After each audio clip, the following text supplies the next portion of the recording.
Welcome. Today I will be paraphrasing, summarizing, and sharing for the July 5th Al-Anon readings, Encouraged to Change, and a little time for myself.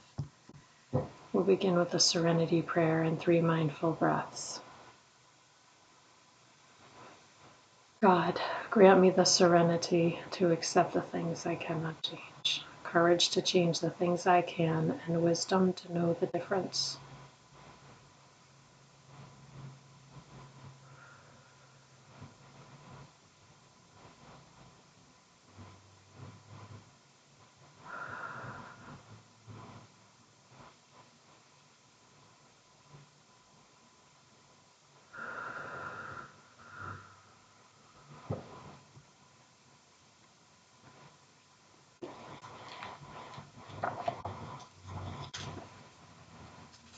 I'll take a moment to look this over.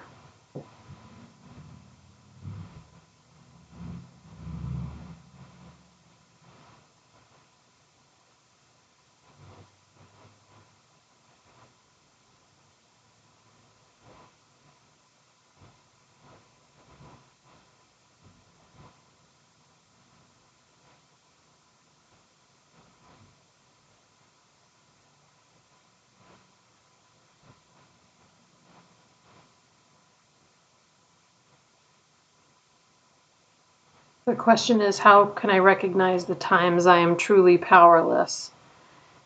And the passage was written by a person who went camping and awoke to a bison outside of their tent.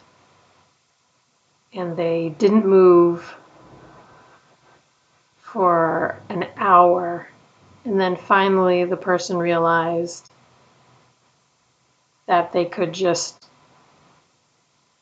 be there motionless and awake and wondering what was going to happen next, or they could go to sleep. So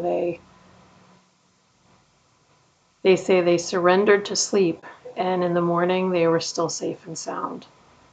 Today's reminder: we may be in circumstances we dislike or that make us uncomfortable, but it doesn't help to worry about what we cannot change. With the help of our higher power, we can have the wisdom to know the difference, like it says in the Serenity Prayer. And the quote is from Discovering Choices, Recovery in Relationships.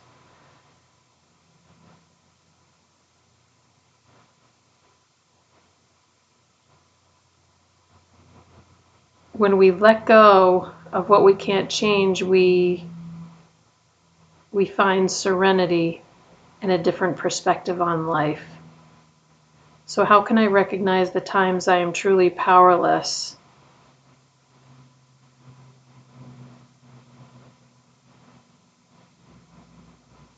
I guess when, like it says in today's reminder, if I'm in a situation that I dislike or that I'm uncomfortable in, and I realize that I'm trying to do things and they're not working because I have no control over the situation, I guess that's when I realize that I'm powerless over the situation. If there's nothing I can do to better it, then I'm probably powerless.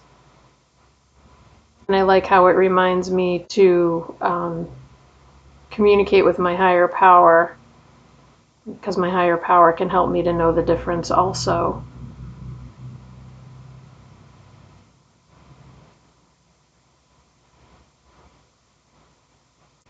And I should say that the person with the bison outside of their tent did mention that they put their faith in a power greater than themselves and decided to just go to sleep.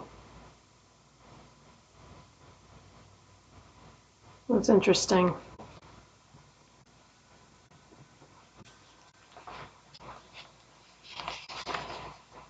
I remember reading that last year too. I just think it's kind of cool, but I would never want to do that. I would never want to be sleeping in a tent in a place where there are wild animals possibly outside my tent. That just is not my thing. I know it appeals to a lot of people, but not to me. All right, this page has a nice tab on it. I'm gonna look it over.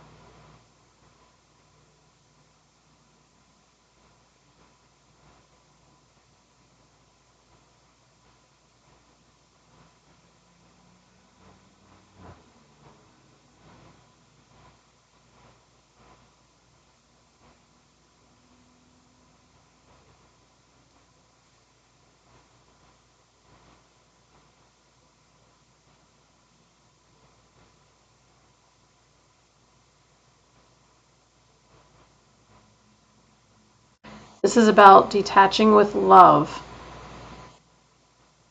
This person says that detachment for them is the freedom to own what's theirs and allow others to own their stuff as well. So detachment with for me would be freedom to own what's mine, but allowing other people to own what belongs to them.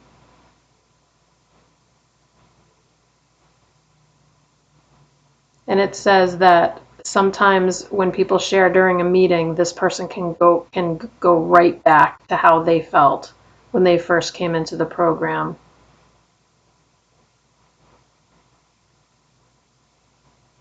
I that happens to me too. To identify without needing to remove their pain. That's a success story.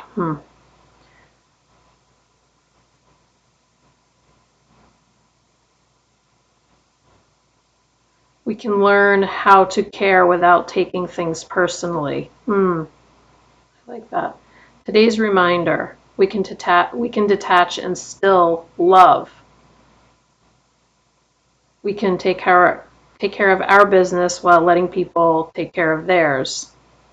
We can detach without we can detach and still be compassionate. And the quote is from George Herbert. Love your neighbor, but maintain your hedge. I think that's funny. Okay, so this is what this makes me think of is a conversation that me and my partner had with our very dear friends. We had the most lovely day yesterday. The weather was warm, but we were on our friend's deck under two very nice large umbrellas, so we were in the shade and we could feel the gentle breeze. And also they have a pool, so we were able to really be so comfortable, and to spend time with our friends is just like in the winter when I miss summer, like that's what I think of. I think of being at our friend's house and being on their deck under the nice shady umbrella, feeling the gentle breeze, being able to go in the pool. In any case, they were telling us how concerned they were about one of their adult daughters and her family. And I really could um, connect so much with their concern. Brought me back to the days when my son was really struggling. Brought me back to the days before I had Al-Anon, and I found myself talking about some Al-Anon principles, and they were not really. I don't want to say not open to it because that makes it sound like it was, like that has like a negative connotation to it, but it just wasn't. I was mentioning it because it was helping me actually get through the conversation, because what they were talking about was so difficult that I really had to detach. And I actually said a prayer, which I don't think they loved, and then because I needed it for myself, and then I was talking about detaching with love, and I think like I completely lost them. And that's okay. I was doing what I needed to do for me. I wasn't trying to promote Al-Anon. I really wasn't. I was trying to help myself through that situation because I know their daughter and I love her, and her whole family is beautiful, and there's nothing I can do to change the situation that's going on except pray. And so that's what this reading is exactly in my mind. This is exactly what happened to me yesterday. So I definitely identified, and I didn't try to, I couldn't remove, I knew I was powerless to remove their pain. The issue is that, like, I can sometimes, well, I can feel pain even when it's not my situation.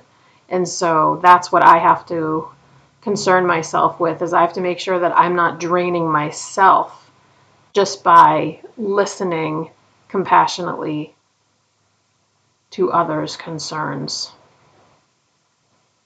Yeah, that's the truth.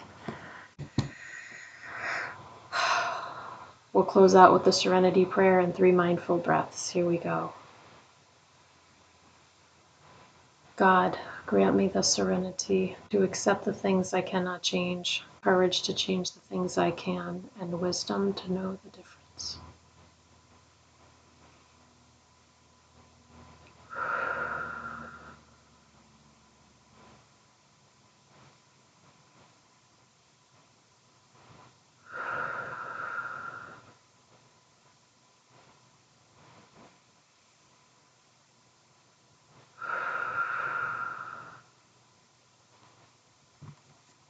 Thank you so much for joining me today. I look forward to seeing you again tomorrow. Sending you love. Take care.